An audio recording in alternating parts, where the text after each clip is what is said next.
Boys అయితే ఈజీగా clothes exchange చేసుకుంటారు. గర్ల్స్ ఎక్స్‌చేంజ్ చేసుకోరన్న మాటనైతే మేమైతే అపోజిట్ చేసేస్తున్నాము. అదెలానో ఈ వీడియోలో చూపిస్తాను మీకు. ఇప్పుడే మన ఛానెల్‌ని ఫస్ట్ టైమ్ విజిట్ చేసుంటే సబ్స్క్రైబ్ చేసుకోండి. ఇలాంటి మంచి మంచి వీడియోస్ కోసం. ఇప్పుడైతే మా సిస్టర్ మ్యారేజ్‌కైతే రెడీ అయిపోతున్నా. ఇదైతే నా ఫ్రెండ్ ఎంగేజ్‌మెంట్‌దనమాట. సో, ప్రీవియస్ వీడియోలో పోస్ట్ చేశాను నేను తన ఎంగేజ్‌మెంట్ హాఫ్ సారీ. సో, తనది.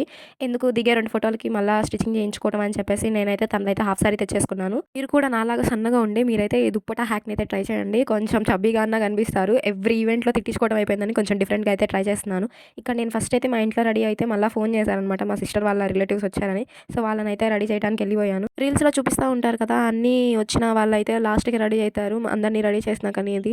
సో, అదైతే పక్కా ట్రూ. మీకు వీడియోలో ఒక పర్సనే చూపిస్తున్నాను. కానీ నేనైతే చాలా మందినే రెడీ చేసి పంపించాను. బట్ నేనే లేట్‌గా ఎళ్ళిపోయాను. హెయిర్ స్టైల్ ఏదేదో ప్లాన్ చేసుకొని తర్వాత అయితే రొటీన్‌గా అయితే యేసుకున్నాను. సో, ప్లాన్ చేసినవన్నీ అవ్వవు కదా! మిడిల్‌లో పార్టిషన్ తీసి రోల్ చేసుకొని యేసుకున్నాననమాట. ఇక్కడ నాకు నా ఫేవరెట్ ఐటెము నా నెక్ చైను ఎంత బావుందంటే 2 స్టెప్స్ వచ్చేపాటికి చాలా నిండుగా ఉందనమాట. సో, ఇది యేసుకుంటే వేరేది కూడా ఏమీ అవసరం లేదు మనకి. ఇంక సెట్‌గా వచ్చిన ఇయర్ రింగ్స్ నేను ఇంకా చవరాలైతే యాడ్ చేసుకున్నా. ఇక్కడ ఫైనల్‌గా బ్యాంగిల్స్ అయితే వేసుకొని హిప్ చైన్ చాలా సింపుల్‌దయితే పెట్టుకున్నాననమాట. బ్యాక్ సైడ్ ఇంకో దెయ్యాన్ని రెడీ చేయాలి. నెక్స్ట్ వీడియోలో ఫుల్ లుక్ ఎలా కంప్లీట్ అయిందో చూపిస్తాను. మళ్ళీ కలుద్దాం ఇంకో కొత్త వీడియోతో.